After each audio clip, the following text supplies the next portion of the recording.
हिंदुस्तान में रहने वाला हर आदमी हिंदू है। ये कोर्ट है, यहाँ भाषण मत दो। हमीद मुसलमान था। कोई सबूत है? गांव का बच्चा बच्चा जानता है। ये बच्चों का खेल नहीं है, कोर्ट है। बर्थ सर्टिफिकेट है? नहीं। नहीं? अरे आदमी पैदा होता है तो सर्टिफिकेट होना जरूरी है ना। किशन गरीब था, गरीब आदमी कहाँ से सर्टिफिकेट लाएगा? अमीर आदमी कहाँ से सर्टिफिकेट लाता है? हाँ? वो सर्टिफिकेट लेके माँ के पेट से पैदा होता है क्या? स्कूल लिविंग सर्टिफिकेट है? किशन कभी स्कूल में गया नहीं, तो स्कूल छोड़ने का सर्टिफिकेट कौन देगा? क्यों नहीं गया स्कूल? गांव में स्कूल नहीं था, मतलब दूसरे गांव में एक स्कूल था। वहाँ क्यों नहीं गया? बीच में बड़ी नदी थी। तैरना क्यों नहीं सीखा? नदी में पानी नहीं था। अरे फिर नदी क्यों बोल रहे हो? मैदान बोलो, मैदान।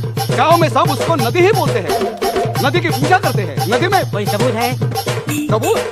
पुराणों में सबूत है। अरे ये हमीद पुराणों में कहाँ आ गया?